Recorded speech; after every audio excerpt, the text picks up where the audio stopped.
આસામમાં પડી રહેલા ધોધમાર વરસાદના કારણે અનેક વિસ્તારમાં પૂરની સ્થિતિ બની રહી છે, ત્યારે લાખો લોકોના સ્થળાંતર સાથે રાજ્યમાં પૂરના કારણે મૃત્યુઆંક પણ વધારો થઈ રહ્યો છે। રાજ્યમાં 7 નવા મોત સાથે હાલ કુલ મૃત્યુઆંક 90ને પાર પહોંચી ગયો છે।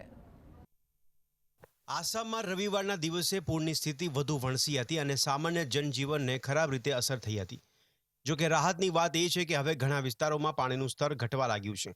આ મામલે ગુવાહાટીમાં ભારતીય હવામાન વિભાગના પ્રાદેશિક હવામાન કેન્દ્રના જણાવ્યા પ્રમાણે આસામમાં મોટાભાગના સ્થળોએ મધ્યમ વરસાદની સંભાવના છે, જ્યારે કોકરાઝાર અને મોરીગામમાં કેટલાક સ્થળોએ ભારેથી અતિભારે વરસાદની શક્યતા છે। આવી સ્થિતિમાં પૂરની સ્થિતિ વધુ બગડવાની સંભાવના છે। अभी हम लोग यहाँ 15 दिन का ऊपर हो गया। अभी भी हम लोग का घर में पानी घुसा हुआ है। हम लोग का पानी घुस के बहुत कुछ डैमेज हो रहा है। अभी तक चावल दान वगैरह हम लोग का जितना वक्त सामान है अभी यहाँ पर ही है।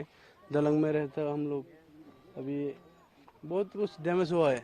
अभी हम लोग का थोड़ा तकलीफ हो रहा है, किसके पानी हो गया, ये वो बहुत प्रॉब्लम हो रहा है। पूरा पानी हो गया इधर, पूरा पानी हो गया। स्वर्ग भी कुछ सामान नहीं मिलता है, इधर भी है। फिर भी इधर रुकना है, बोट भी नहीं, कुछ नौका भी नहीं, इधर आने के जाने के लिए कुछ सामान नहीं। इधर ब्रिज में रोकना है, फिर भी थोड़ा भाई वो घर से खाना है ना, वो खाना भी खाता है इधर। अभी खुद फिर से घर से जाता है, ऐसा है। आपके घर में अभी भी पानी है घर में। આસામના કોકરાઝાર અને મોરીગામ જિલ્લામાં હાલ પૂરે તબાહી મચાવી છે। અનેક વિસ્તાર પાણીમાં ગરકાવ થતા લોકો ઊંચાણવાળા વિસ્તારોમાં અને બ્રિજ પર રહેવા મજબૂર બન્યા છે। ઉલ્લેખનીય છે કે આસામના 24 જિલ્લાઓમાં 12,33,000થી વધુ લોકો હજુ પણ પૂરથી પ્રભાવિત છે, તેમજ 75 મહેસૂલી ગામો હેઠળ આવતા 2,500 ગામો અને 35,000 હેક્ટર પાક વિસ્તારને પણ ભારે નુકસાન થયું છે। તો બીજી તરફ પૂરની સ્થિતિ સર્જાતા લોકોને ખાવા પીવાની પણ સમસ્યા સર્જાઈ રહી છે। समस्या है, हम लोग काम वन में नहीं जाता है।